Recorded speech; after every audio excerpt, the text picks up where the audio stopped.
ಏನಾದ್ರೂ ಮಾಡಿ ತಪ್ಪಿಸಿಕೊಳ್ಳಲೇಬೇಕು. ಅಯ್ಯೋ ಹೊಟ್ಟೆ ನೋವು ಅಮ್ಮ. ಅಯ್ಯೋ ಅಮ್ಮ, ಏನಾಯ್ತು? ಹೊಟ್ಟೆ ನೋವು. ಸೇಂದಿ ಕುಡಿತೀಯಾ? ಬೇಡ, ನೀರ್ ಬೇಕು. ನೀರ್ ಬೇಕಾ? ತಟ್ಟೆ ನೀರು. ನಾನು ನೀನ್ ಯಾರು? ನಾನು ಯಾರು ಅಂತ ನಿಮ್ಗೆ ಗೊತ್ತಿಲ್ಲ?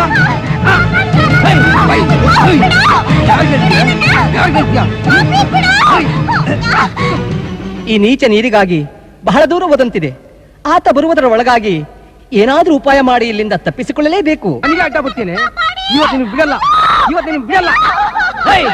ಮುಚ್ಚಿ ಬಾಯಿ. ಯಾರು ಅಂತ ನಿಮಗೆ ಗೊತ್ತಿಲ್ಲ? ಇವತ್ತು ಮುಗಿಸ್ಬಿಡ್ತೀನಿ. ನನಗೆ ಅಡ್ಡ ಬಿಡ್ತೀನಿ.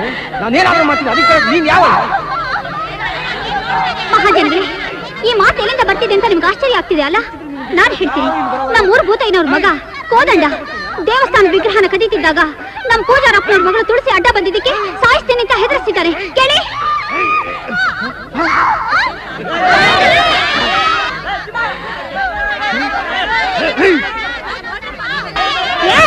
ನಿಂತ್ಕೊಳ್ಳೋ, ನಿಂತ್ಕೊಳ್ಳೋ, ಹಿಡ್ಕೊಳ್ಳಿ.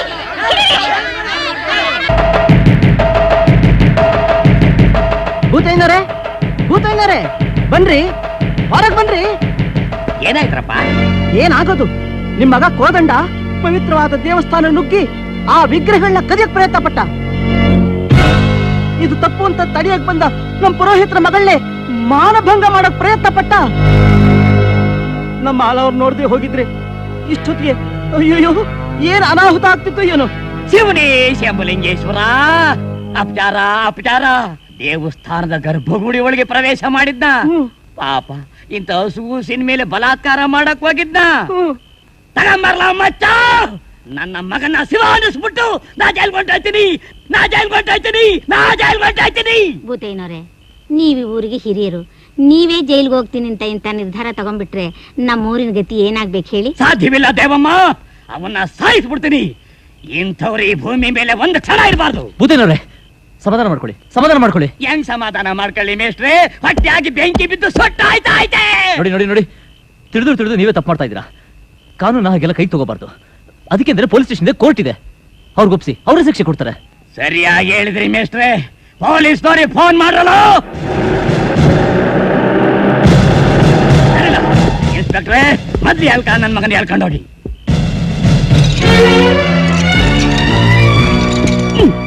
ಅಮ್ಮ ಮಾಲವ್ವ, ನಿನಗೆ ಬರೇ ಕೈ ಮುಗಿದ್ರೆ ಸಾಲದು ಕಣವ.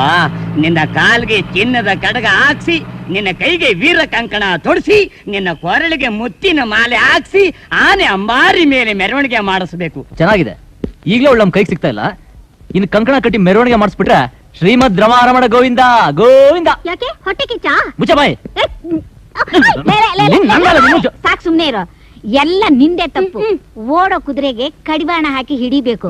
ಅವಳು ಕುತ್ತಿಗೆಗೊಂದ್ ತಾಳಿ ಬಿಗಿದು ಕೈಗೊಂದು ಮಗುನ್ ಕೊಟ್ಟಿದ್ರೆ ಲಾಲಿ ಹಾಡ್ಕೊಂಡು ತೆಪ್ಪಗ್ ಬಿದ್ದಿರೋಳು. ನಾನು ಇವಳು ಮದುವೆ ಸಾಯಿಸ್ತೀಯಾ? ಇಂಥವ್ಳು ಮದುವೆ ಆದ್ರೆ ಅಂಬಾಪುರ ಸಂತೆಲಿ ನನ್ನೇ ಹರಾಜ್ ಹಾಕ್ಬಿಡ್ತಾಳ. ಮದುವೆಗೆ ಮುಂಚೆ ಎಲ್ಲ ಹೆಣ್ಮಕ್ಳು ಹೀಗೆ ಕಣೋ. ಮದುವೆ ಮಂಟಪದಲ್ಲಿ ಒಂಥರ ಇರ್ತಾರೆ, ಮಂಚದ ಮೇಲೆ ಇನ್ನೊಂದ್ ತರ ಇರ್ತಾರೆ. ಮದುವೆ ಮಾಡ್ಕೊಂತ ನನ್ನೇ ಪೀಡಿಸ್ತಾ ಇದೆಯಲ್ಲ, ಆ ಡಾಮ್ ಡಸ್ಕ್ ಆಗಿ ಇಷ್ಟ ಇದೆಯಲ್ಲ ಕೇಳು. ಏನಮ್ಮ ಮಾಲಾ, ಹೇಗೆ ಹೀಗೆ? ಹಾಗಾದ್ರೆ ಪುರೋಹಿತರ ಮನೆಗೆ ಹೋಗಿ ಮುಹೂರ್ತ ಇಡ್ಸ್ಕೊಂಡ್ ಬಂದ್ಬಿಡ್ತೀನಿ. ನಾಳೆ ಹೇಗೋ ಆಫೀಸ್ ಕೆಲಸ ಮೇಲೆ ಬೆಂಗಳೂರು ಹೋಗ್ತಾ ಇದ್ದೀನಿ. ಬರ್ತಾ ತಾಳಿ ಸೀರೆ ಎಲ್ಲ ತಗೊಂಡ್ಬರ್ತೀನಿ. ಚಿನ್ನದಂತ ಶಂಕರಾಭರಣಂ ಕ್ಯಾಸೆಟ್ ವ್ಯವಹಾರ ಬೇಡ ಅಂತ ದೇವ್ರ ವಿಗ್ರಹ ಕೈ ಹಾಕಕ್ಕೆ ಪ್ರಯತ್ನ ಪಟ್ವಿ. ಪ್ರಥಮ ಪ್ರಯತ್ನದಲ್ಲಿ ಆ ಗಂಡು ಬೀರಿ ಮಾಲಾಶ್ರೀ ಕುಟಿಸ್ಬಿಟ್ಲು. ಈಗ ಮುಂದೇನ್ ಮಾಡವ? ಯಾವ್ದಾರ ದೇವಸ್ಥಾನದ ಮುಂದೆ ಹಳೆ ಡಾಲ್ಡಾ ಡಬ್ಬಿ ಕಟ್ಕೊಂಡು ಚಮೀ ಪೈಚಾ ಅಂತ ದೀಕ್ಷಾ ಇರ್ತವೆ. ಲೇ ಭೂತಯ್ಯ, ಬೇಡ. ಕ್ಯಾಸೆಟ್ ಬಿಸ್ನೆಸ್ ಬೇಡ, ದೇವ್ರ ವಿಗ್ರಹದ ಬಿಸ್ನೆಸ್ ಬೇಡ. ನಿಮ್ಮ ಹಳ್ಳಿಲಿ ಒಂದು ದೊಡ್ಡ ಆಸ್ಪತ್ರೆ ಕಟ್ಸೋದು. ಆಸ್ಪತ್ರೆ ಕಟ್ಸಿ ಸೇವೆ ಮಾಡಕ್ಕೆ ನಾವೇನ್ ಮಠಾಧೀಶ್ವರಗಳ? ಸೇವೆ ಅಲ್ಲ, ವ್ಯಾಪಾರ. ವ್ಯಾಪಾರ ಅಂದ್ರೆ ಇತ್ತೀಚೆಗೆ ಸಿಟಿ ಹಾಸ್ಪಿಟಲ್ ನಲ್ಲಿ ಕಿಡ್ನಿನ ಕದ್ಕೊಂಡು ಹೊರದೇಶಕ್ಕೆ ಮಾರಿ ಹಣ ಮಾಡೋದಿಲ್ವಾ, ಹಂಗೆ. ಜೈಲ್ಗೆ ಹೋದ್ರಲ್ಲಪ್ಪ ಅವರೆಲ್ಲ. ಸಿಟಿ ಒಳಗಿರೋರು ವಿದ್ಯಾವಂತರು ತಿಳ್ಕೊಳ್ತಾರೆ, ಹಳ್ಳಿಲಿರೋರು ದಡ್ರು. ಏನು ಉಚಿತವಾಗಿ ಪರೀಕ್ಷೆ ಮಾಡ್ತೀವಿ, ಕಮ್ಮಿ ಖರ್ಚಲ್ಲಿ ಚಿಕಿತ್ಸೆ ಮಾಡ್ತೀವಿ ಅಂತ ಪ್ರಚಾರ ಮಾಡ್ಬಿಟ್ರೆ ನಮ್ಮ ಆಸ್ಪತ್ರೆ ಮುಂದೆ 100 ಜನ ಕ್ಯೂನಲ್ಲಿ ನಿಲ್ತಾರೆ. ಗೊತ್ತಾಗ್ದಿಲ್ದ ಹಾಗೆ ಒಬ್ಬೊಬ್ರದ್ದು ಒಂದೊಂದು ಮೂತ್ರ ಪಿಂಡ ಕಿತ್ಕೊಂಡು ಬಿಟ್ರೆ ನಾವು ಕೋಟ್ಯಾಧೀಶ್ವರರು. ಶಬಾಸ್, ಒಳ್ಳೆ ಐಡಿಯಾ. ಇನ್ನು ಒಂದು ವರ್ಷ ನಾನು ಊರ್ ಕಡೆ ಬರಂಗಿಲ್ಲ. ಇಮ್ಮಿಡಿಯೇಟ್ ನನ್ನ ಸಿಂಗಾಪುರ್ಗೆ ಎಕ್ಸ್ಪೋರ್ಟ್ ಮಾಡಿ ನಾನು ಅಲ್ಲಿ ಹೋಗಿ ಕಿಡ್ನಿ ಏಜೆನ್ಸಿನ ಇಂಪೋರ್ಟ್ ಮಾಡ್ಕೊಂತೀನಿ. ಹೆಂಗೆ? ಮಾಲವ ಮಾಲವ ಮಾಲವ ಮಾಲಾ ಮಾಲಾ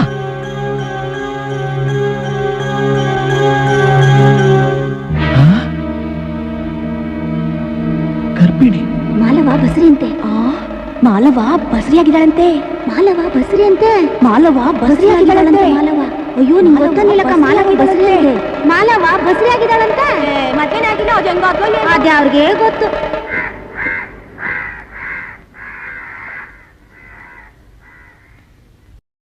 ಮದುವೆಗೆ ಮುಂಚೆ ಹೆಣ್ಣಿಗೆ ಗರ್ವ ಬರ್ಬೋದು, ಆದ್ರೆ ಗರ್ಭ ಬರಬಾರ್ದು ಕಣೆ.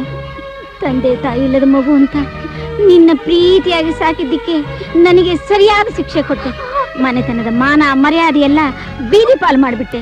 ನಾನು ತಲೆ ಎತ್ಕೊಂಡು ಹೇಗೆ ತಿರುಗ್ಲಿ? ನೋಡು, ನಿನ್ನ ಕೈಯಿಂದ ಒಂದು ತೊಟ್ಟು ವಿಷ ಕೊಡು, ನೆಮ್ಮದಿಯಾಗಿ ಪ್ರಾಣ ಬಿಟ್ಟು ಬಿಡ್ತೀನಿ. ನನ್ನ ಮಾತು ಕೇಳಜ್ಜಿ. ಏನಾಯ್ತಮ್ಮ?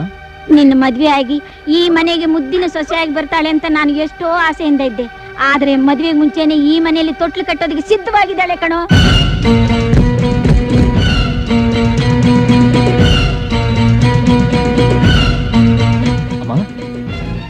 ಏನ್ ಹೇಳ್ತಾ ಇದ್ಯಾ? ನಿಜ ಹೇಳ್ತಾ ಇದ್ದೀನಿ. ಅವಳು ತಾಳಿ ಕಟ್ಟಿಸ್ಕೊಳ್ಳೋಕ್ ಮುಂಚೆನೆ ತಾಯಿ ಆಗ್ತಿದ್ದಾಳೆ.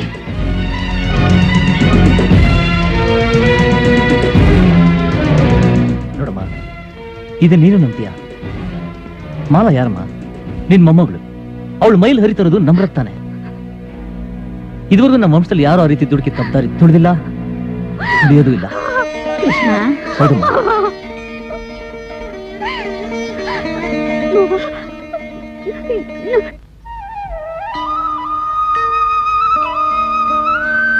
ಪೂಜಾರಪ್ಪ, ನಾನಂತೂ ದೇವ್ರನ್ನ ನೋಡಿಲ್ಲ. ನಿಮ್ಮನ್ನೇ ದೇವ್ರು ಅಂತ ತಿಳ್ಕೊಂಡಿದ್ದೀನಿ. ನನ್ ಮೇಲೆ ಯಾಕಿಂತ ಅಪವಾದ ಹೊರಿಸಿದ್ರಿ? ನನ್ ಬಸರಿನ, ನನ್ ಗರ್ಭಿಣಿನ ಹೇಳಿ ಹೇಳಿ ಪೂಜಾರಪ್ಪ, ಹೇಳಿ. ಪೂಜಾರಪ್ಪ, ಆ ದಿನ ತೀರ್ಥ ಕೊಟ್ಟು ಶೀಘ್ರಮೇವ ಕಲ್ಯಾಣ ಪ್ರಾಪ್ತಿರಸ್ತು ಅಂತ ಆಶೀರ್ವಾದ ಮಾಡಿದ್ರಲ್ಲ, ಇದಕ್ಕೇನಾ? ಹೇಳಿ ಪೂಜಾರಪ್ಪ, ನೀವು ದಿನಾ ಪೂಜೆ ಮಾಡೋ ಈ ದೇವ್ರ ಮೇಲೆ ಆಣೆ ಮಾಡಿ ಹೇಳಿ. ನಾನ್ ಬಸರಿನ, ನಾನೇ ನಿಮ್ ಮಗಳಾಗಿದ್ರೆ ನನ್ ಮೇಲೆ ಅಪವಾದ ಹೊರಿಸ್ತಿದ್ರ? ಈ ನಿಮ್ ಮಗಳ ಮೇಲೆ ಆಣೆ ಮಾಡಿ ಹೇಳಿ, ಹೇಳಿ.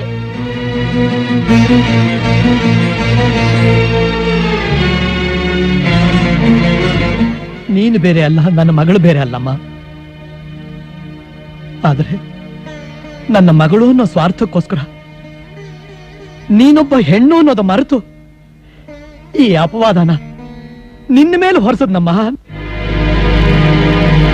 ನಿಜವಾಗಲೂ ಬಸರಿ ಆಗಿರೋಳು ನೀನಲ್ಲಮ್ಮ, ನೀನಲ್ಲ, ನನ್ನ ಮಗಳು. ಬುದ್ಧಯ್ಯನವರೇ, ದೇವಸ್ಥಾನಕ್ಕೆ ಸಂಬಂಧಪಟ್ಟಂತಹ ಜಮೀನಲ್ಲಿ ಬಂದ ಬೆಳೆಗೆ ಕೈ ಹಾಕಿದ್ರಿ, ನಾನು ಬೇಡ ಅನ್ಲಿಲ್ಲ. ಪ್ರತಿದಿನ ಭಕ್ತಾದಿಗಳು ನೀಡೋ ಕಾಣಿಕೆ ಕೈ ಹಾಕಿದ್ರಿ, ಅಡ್ಡಿಪಡಿಸ್ತಿಲ್ಲ.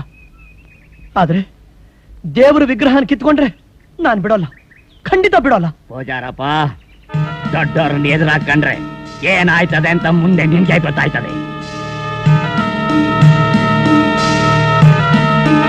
ಭೂತಯ್ಯನ ಮಗ ಕೋದಂಡ ದರ್ಬೆ ತಗೊಂಡು ಬರ್ತಿದ್ ನನ್ನ ಮಗಳಿಗೆ ಬೆಂಕಿಲಿ ಮತ್ತು ಬರೋ ಪುಡಿ ಹಾಕಿ ಪ್ರಜ್ಞೆ ತಪ್ಪಿಸಿ ಅವಳ ಬಾಳನ್ನೇ ಸರ್ವನಾಶ ಮಾಡ್ಬಿಟ್ನಮ್ಮ.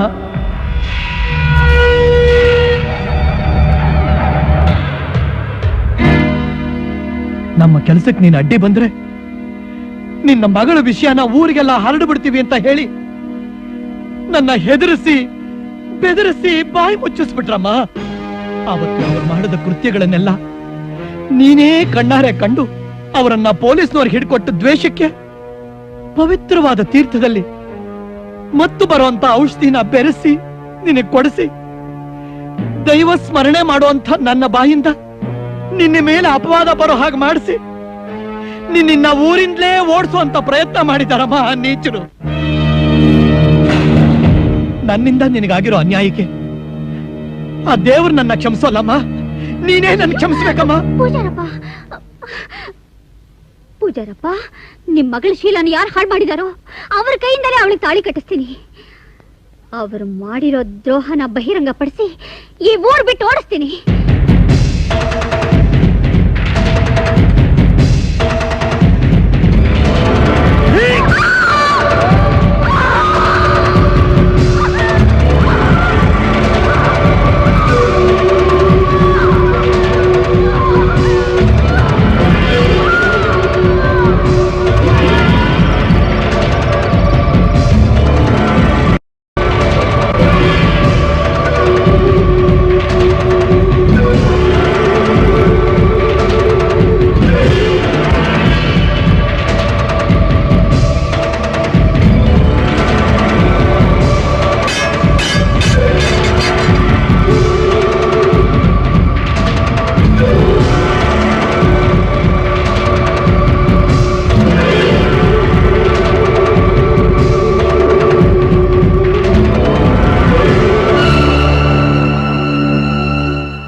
ಪೂಜಾರಯ್ಯ, ಮಾಲಾ ಬಸ್ರಿ ಆಗದೆ ಇದ್ರು ಬಸ್ರಿ ಆಗವಳೆ ಅಂತ ಅಪಪ್ರಚಾರ ಮಾಡ್ದನು ನೀನೆಯ.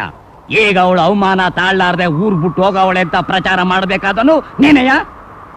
ಭಗತರು ದೇವಸ್ಥಾನಕ್ಕೆ ಬರೋ ಟೈಮ್ ಆಯ್ತು, ರಕ್ತ ಎಲ್ಲ ಒರೆಸ್ಬಿಟ್ಟು ಕ್ಲೀನ್ ಮಾಡ್ಬಿಡು. ಈ ದೇಹನ ಗುರುತು ಸಿಗದಂಗ್ ಸುಟ್ಟಾಕ್ಬಿಡ್ರಲ್ಲ. 10 ಜೊತೆಗೆ 11, ಅದ್ರ ಜೊತೆ ಇನ್ನೊಂದು. ಸರಿ ಬುದ್ಧಿ.